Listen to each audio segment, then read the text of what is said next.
Hello, मैं आज़ाद sir आपके अपने यूट्यूब चैनल योद्धा क्लासेस फॉर कंपटीशन में स्वागत करता हूं।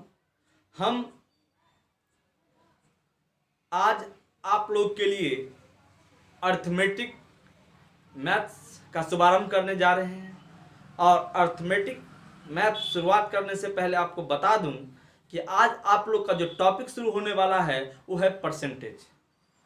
और परसेंटेज अर्थमेटिक का बैकबोन माना जाता है क्योंकि अर्थमेटिक में हर एक चैप्टर में परसेंटेज का यूज है। आप वो परसेंटेज लीजिए, प्रॉफिट एंड लॉस लीजिए, एसआई लीजिए, सीआई लीजिए, रेशियो लीजिए, टाइम एंड वर्क लीजिए, या कोई भी चैप्टर, उसमें कुछ ना कुछ परसेंटेज का यूज है। तो हम लोग परसेंटेज की शुरुआत कर रहे हैं आज।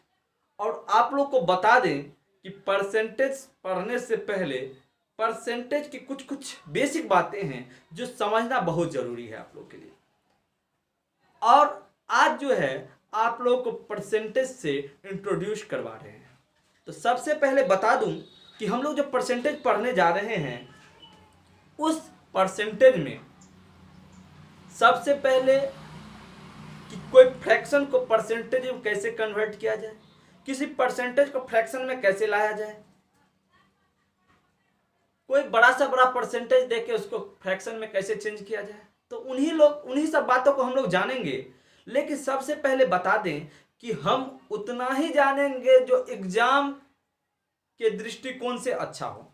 ये नहीं कि आपको हम 10 पेज पढ़ा दिए और आपको जो है एग्जाम में 1 पेज का जरूरत था, 10 पेज पढ़े याद हुआ नहीं हुआ क्या हुआ, उससे आपको जो है सिर्फ और सिर्फ प्रेशर बढ़ेगा। तो हम लोग ऐसा नहीं करेंगे, हम लोग वो चीज़ पढ़ेंगे जो एग्जाम के लिए अच्छा हो।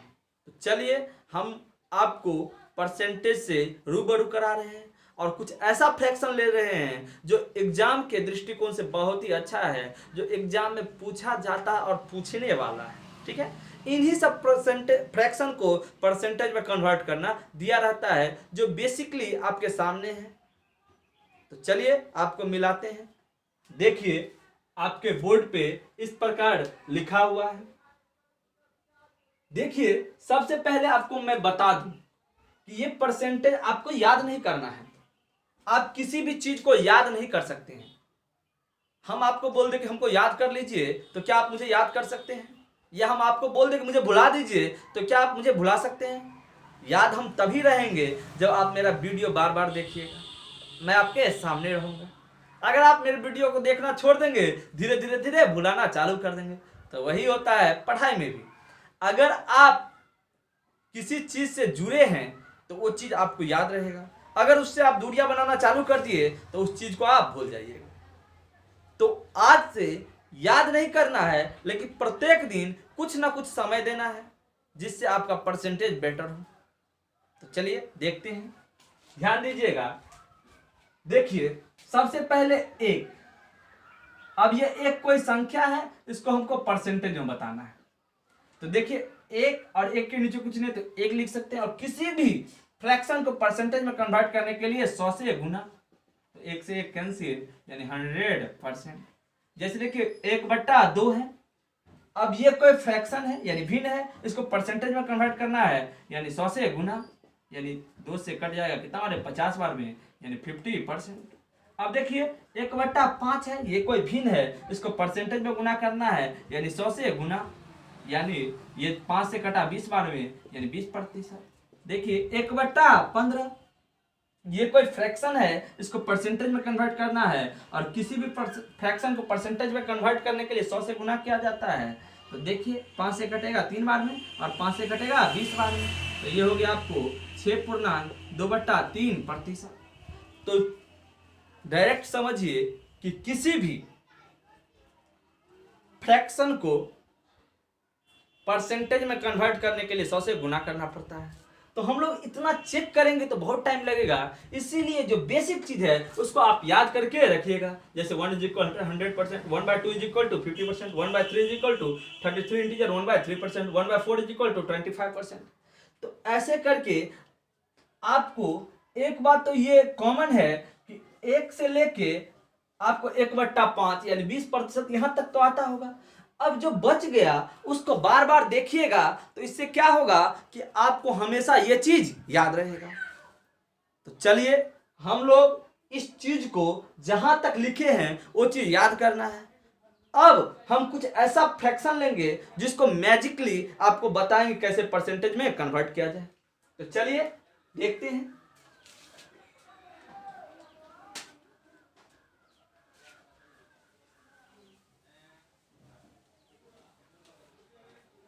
सबसे बेसिक बात थी कि किसी भी फ्रैक्शन को परसेंटेज में कन्वर्ट करने के लिए 100 से गुना करना पड़ेगा। अब आगे बढ़ते हैं हम लोग, ध्यान दीजिएगा। मैजिक, जादू, ध्यान दीजिएगा। देखिए 3/4। अब देखिए 3/4 को हमें परसेंटेज में लिखना है। अब 3/4 को परसेंटेज में लिखना है तो हमको पता है बेसिक रूप से कि इसको 100 से गुना करेंगे तो परसेंटेज में तो हो जाएगा। लेकिन नहीं, हमको इतना काम नहीं करना है, हमको स्मार्ट वर्क करना है। तो चलिए आपको हम स्मार्ट वर्क करा रहे हैं। 1/4 है, सॉरी ये 3/4 है। तो 3/4 में बेस क्या है? 4।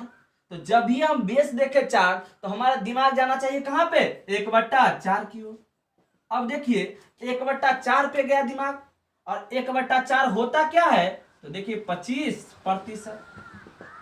तो दोनों का तो बेस सेम है 4। अब यहाँ पे 1 दिखा रहा है 25%, तो 3 दिखाएगा 25×3 = 75%। ये रहा आप लोग का मैजिक। अब ध्यान दीजिएगा 2/5। अब देखिए 2/5, देखिए इसको परसेंटेज में ले जाना है तो मेरा दिमाग कहां जाना चाहिए? तो 2/5 का बेस क्या है? 5। तो मेरा बेस जो है दिखना चाहिए कि 5 कहां पे है? तो 1/5 का। 1/5 का भी बेस 5 है, और 1/5 होता क्या है? 20%। तो लिख दिए 20%। अब दोनों का बेस सेम है, 1 दिखा रहा है 20%, तो 2 दिखाएगा 20 दूनी 40%। अब दिमाग दीजिए 4/5 पे। अब जब ये 4/5 देखे तो 4/5 का बेस क्या है? 5। तो दिमाग जाना चाहिए कहा? 1/5 पे, और 1/5 क्या होता है? 20%। अब दोनों का बेस सेम है, 1 दिखा रहा है 20%, 4 दिखाएगा 20 चौका 80%। ओके, तो देखिए कोई भी फ्रैक्शन आपको दिया रहे और उसको परसेंटेज में कन्वर्ट करना हो तो उस फ्रैक्शन का बेस देखिए, और उसी बेस से रिलेटेड जो बेस आपको पढ़ाए हैं उसको लिखिए और उसका परसेंटेज लिखिए। अब देखिए उसका अंश पार्ट उसका कितना मल्टीपल है, वही मल्टीपल परसेंटेज का भी हो जाएगा। जैसे देखिए अभी दिखाए थे 3/4, और 3/4 का बेस 4 है, और हम जब ये 4 देखे बेस तो दिमाग कहाँ गया? 1/4 की तरफ, और 1/4 का भी बेस 4 है। जबकि 1/4 होता क्या है? 25%। यानी 1 होता है 25%, तो 3 हो जाएगा 25×3 = 75%। चलिए आगे हम लोग बढ़ते हैं, कुछ और देखते हैं मैजिक।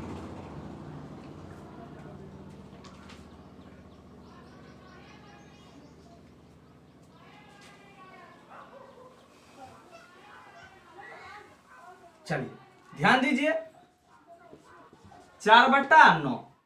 अब देखिए 4/9 देखे कि 4/9 को हमको परसेंटेज में कन्वर्ट करना है, तो 4/9 का बेस क्या है बाबू? 9। अब जब ये बेस दिखा 9 तो दिमाग कहां जाना चाहिए? 1/9 की तरफ, और 1/9 का बेस भी क्या है? 9। और 1/9 होता क्या है? तो 11.1/9%। अब देखिए दोनों का बेस सेम है तो बेस को छोड़ दीजिए। अब देखिए 1 दिखा रहा है 11, तो 4 दिखाएगा 11 चौक 44। 1 दिखा रहा है 1, तो 4 दिखाएगा 4। अब बट्टा में 9 है तो रहने दीजिए 9, यानी 9%। अब देखिए बाबू अगर हमको 7/9 बोले, 7/9 क्या होगा? तो ध्यान दीजिएगा 7/9 का बेस क्या है? 9। तो दिमाग कहां जाना चाहिए? 1/9 पे, और 1/9 होता क्या है? 11/9%। जबकि यहाँ पे एक क्या दिखा रहा है? 11, तो 7 है यहाँ पे, तो 7 क्या दिखाएगा? 11 से 23 77। अब यहाँ पे देखिए एक क्या दिखा रहा है? 1, तो 7 क्या दिखाएगा? 7। अब बट्टा में 9 है तो 9 रहने दीजिए, ये चेंजिंग नहीं होगा, तो बट्टा में 9%। ओके, अगर 5/9 बोले कि 5/9 क्या होगा? तो इसका बेस क्या है 5/9 का? 9। तो दिमाग कहाँ जाना चाहिए? 1/9 पे, और 1/9 होता क्या है? 11/1/9%। तो ये 9 तो चेंज नहीं होने वाला है। अब देखिए एक क्या दिखा रहा है 11, तो 5 दिखाएगा 11 पचे 55। एक दिखा रहा है क्या 1, तो 5 दिखाएगा 5 और बट्टा 9%। ये 9 कब चेंज होगा? जब अपर पार्ट यानी अंश 9 से बड़ा होगा। ओके, चलिए इसको आप लिखिए, हम आगे फिर बढ़ते हैं और आगे देखते हैं।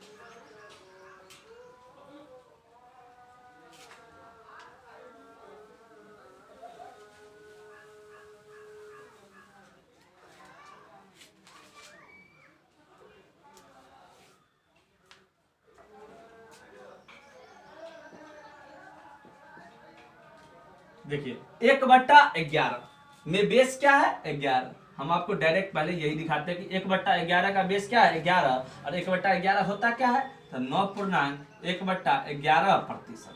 अगर हमको बोले कि 4/11 क्या होगा बाबू, तो 4/11 जब ये पूछा तो उस बेस को देखेंगे कि 4/11 में बेस क्या है 11, तो दोनों का बेस सेम है। तो देखिए यहाँ पे 1/11 दिखा रहा है 9.1/11%, यानी एक दिखा रहा है 9, तो 4 दिखाएगा 9 चौक 36। एक दिखा रहा है 1, तो 4 दिखाएगा 4 बट्टा 11%। यानी इसी तरह से आगे भी होते जाएगा। अगर हमको बोल दे कि 9/11 का मान बताइए, तो 9/11 का बेस क्या है 11, यानी दिमाग कहाँ जाना चाहिए 1/11, जो हम पहले ही लिख चुके हैं कि 1/11 होता है 9.1/11%। यानी एक दिखा रहा है 9, तो 9 दिखाएगा 9 नमा 81। अब देखिए एक दिखा रहा है 1, तो 9 दिखाएगा 9 बट्टा 11%। तो ऐसे ही बनते चलेगा। कुछ और देखते हैं, ध्यान दीजिएगा।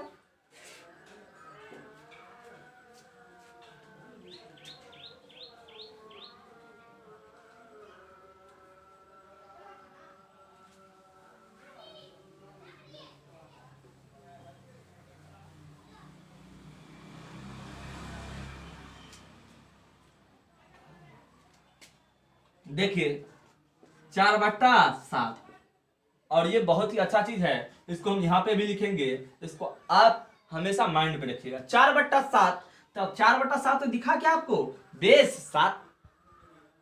तो जब ये बेस 7 दिखा तो आपका दिमाग कहाँ जाना चाहिए 1/7 पे, और 1/7 होता क्या है तो 14.2/7%। अब देखिए 1/7 और 4/7 का बेस तो कॉमन है, तो अपर पार्ट देखिए एक दिखा रहा है 14, तो 4 दिखाएगा 14 चौका 56। अब देखिए एक दिखा रहा है 2, तो 4 दिखाएगा 2 चौका 8/7%। अब देखिए यहाँ पे बाबू ध्यान दीजिएगा 8/7, यानी अपर पार्ट बड़ा है किससे लोअर पार्ट से, और अंश जब ये हर से बड़ा होगा तो हर से अंश में भागा लगेगा। ध्यान दीजिएगा, तो 8 में 7 से भागा लगे तो 7 का अंश 7, ये भागफल हो गया, जबकि एक क्या गया शेषफल। भागफल जुड़ जाए आगे पार्ट में, तो 56 1 57.1/7%। ये आपका मान हो गया 4/7 का 57.1/7%। ध्यान दीजिएगा बच्चे लोग, देखिए 5/7। अब ये 5/7 है, दिमाग कहाँ गया 1/7 पे, और 1/7 होता क्या है तो 14.2/7%। हमको लिखना है किसका मान 5/7 का, तो दोनों का बेस कॉमन है, यानी एक दिखा रहा है 14, तो 5 दिखाएगा 14 पंचे 70। एक दिखा रहा है 2, तो 5 दिखाएगा 2 पंचे 10/7%। फिर ध्यान दीजिए यहाँ पे, देखिए अंश बड़ा है किससे हर से, यानी अंश में हर से भागा लगाएंगे, यानी 7 का 7 शेषफल 3, तो भागफल जुटेगा आगे वाला पार्ट में, यानी 70 71.3/7%। तो चलिए हम लोग मुख्य रूप से कुछ कुछ फ्रैक्शन को परसेंटेज में बदलना सीख गए हैं, कुछ बेसिक कुछ मैजिक। अब आते हैं, अब कोई बड़ा से बड़ा संख्या रहे उसको परसेंटेज में कैसे बदलेंगे।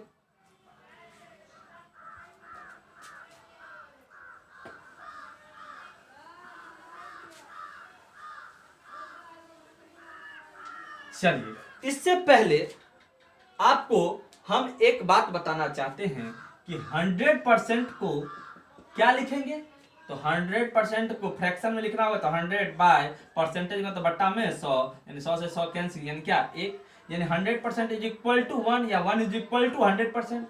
तो देखिए 200% बराबर क्या हो जाएगा बाबू 2, या 2 बराबर 200%, इस चीज को आपको दिमाग में बैठा लीजिए। 300% बराबर क्या आ जाएगा बाबू?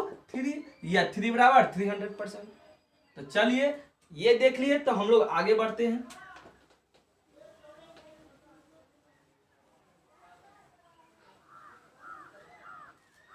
आइए 11/7, ध्यान दीजिएगा 11/7 को हम लिख सकते हैं इसे क्या? 1.4/7 पूर्णांक में तोड़ दिए। किसी को कोई दिक्कत नहीं होना चाहिए। 1.4/7 लिख दिए। अब इसको ऐसे भी लिख सकते हैं क्या? 1 + 4/7 लिख सकते हैं। अब 1 = क्या लिख सकते हैं परसेंटेज में? 100%। 100% लिख दिए प्लस 4/7, और 4/7 का मान क्या होता है बाबू? 57.1/7%। अब इन दोनों को आपस में जोड़ दीजिए तो हो जाएगा 157.1/7%। ये रहा आपका आंसर। ध्यान दीजिएगा, अगर हम डायरेक्ट यहां लिखते 11/7 को परसेंटेज के रूप में, तो 11/7 × 100, यानी 11 को 100 से गुना करते तो 1100/7, फिर उसको ऐसे करते बहुत सारा समय लगने वाला था। लेकिन हम लोग इस विधि से बहुत आसानी से समझ गए। तो चलिए 1-2 क्वेश्चन और ट्राई करते हैं, आपको बेहतर समझ में आएगा। चलिए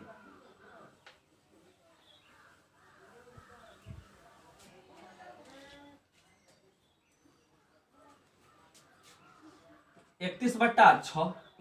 हमको 31/6 को डायरेक्ट परसेंटेज में लिखना होगा, तो 31/6 × 100 बहुत समय लगने वाला है। सबसे पहले 31/6 को पूर्णांक में लिखेंगे, तो 5.1/6।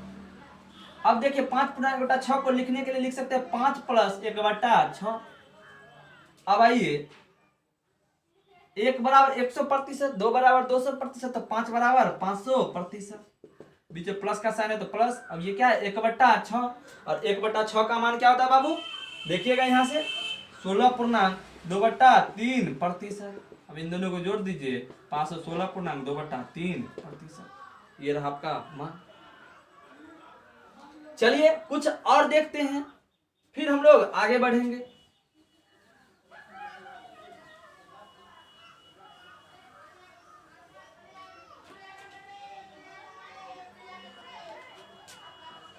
देखिए 25/4, ध्यान दीजिएगा 25/4 है, और इस 25/4 को हमको परसेंटेज में लिखना है।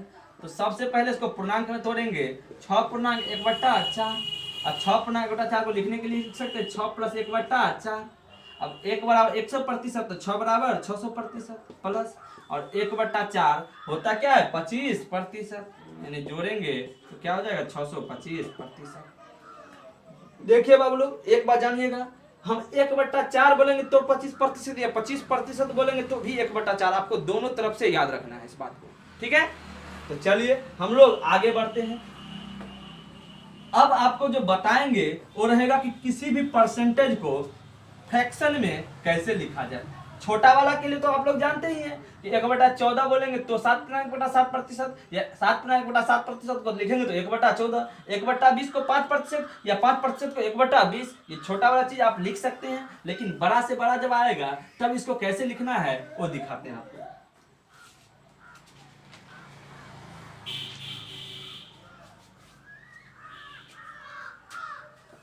ध्यान दीजिएगा, सबसे पहले एक बात बता दें कि 10% को अगर हमको फ्रैक्शन में लिखना हो तो कैसे लिखेंगे?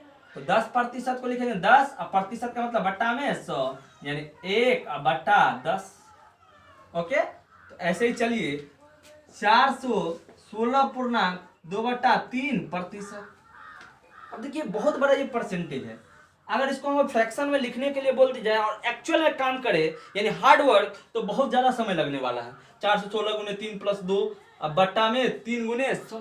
लेकिन ऐसा काम नहीं करेंगे तो 416.2/3% को 2 भाग में बांटेंगे, तो 400% प्लस 16.2/3%।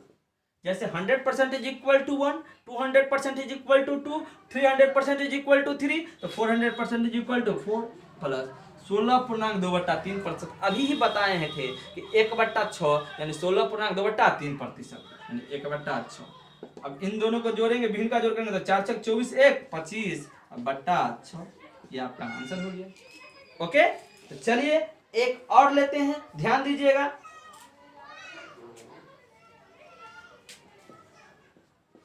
525%। देखिए बहुत ही आसान है, समझिएगा।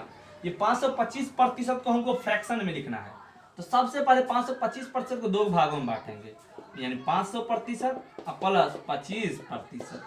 अब देखिए 100% इज इक्वल टू 1, तो 500% is equal to 500% is equal to 5 plus 25% यानी 1/4, यानी क्या हो जाएगा 21/4। ये आसान था।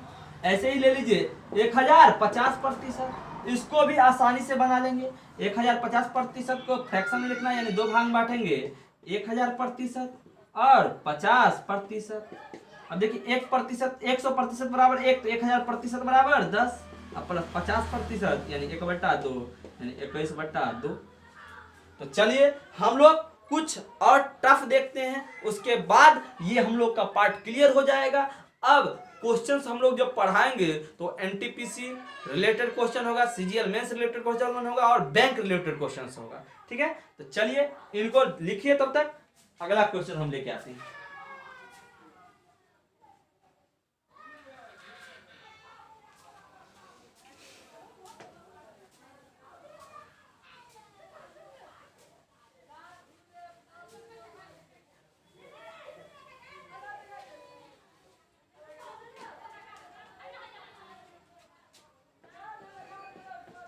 एक 157.1/7%।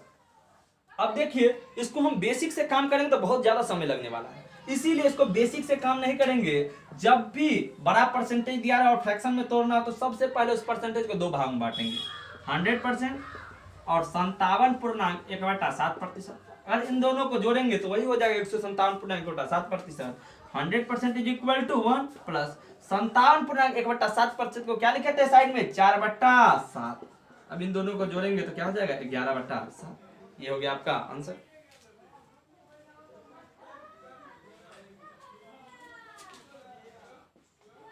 (444.4/9%). अब देखिए ये कोई परसेंटेज इसको फ्रैक्शन में लिखना है, तो सबसे पहले इस परसेंटेज को दो भाग में बांटेंगे, 400% और 44.4/9%। अब इन दोनों को आपस में जोड़ेंगे तो वही हो जाएगा 444.4/9%। 100% इज इक्वल टू 1, तो 400% बराबर 4 प्लस 44.4/9% यानी 4/9, यानी 4 9 36 और 4 40, 4 9 36 4 40/9। ये आपका आंसर हो गया। एक बात जान लीजिए कि जो हम आज आपको पढ़ाए हैं उस पे आप काम कीजिए तो बहुत ज्यादा बेनिफिट होने वाला है अर्थमेटिक मैथ में। और सबसे पहले जो शुरू में लिखाए थे उसी का कमाल है, यानी वो आपको सिंपल फ्रैक्शन को परसेंटेज में लिखे थे, उसी का मल्टीपल आगे बढ़ते जाता है। तो सबसे पहले बेस चीज याद होना जरूरी है, इसीलिए फर्स्ट जो हम पढ़ाएं आपको उसको अच्छे से देखिए। अब आप लोग को बहुत ही अच्छा कॉन्सेप्ट देने वाले हैं, percentage, profit and loss, discount, SIC, हर एक चैप्टर का। तो चलिए आज हम लोग का ये टॉपिक क्लियर हुआ। अब आपसे हम विदा मांगते हैं और ये परसेंटेज का जो बेसिक पार्ट है उसको अच्छे से पढ़िए और इसको ज़्यादा से ज़्यादा शेयर कीजिए। Okay, bye.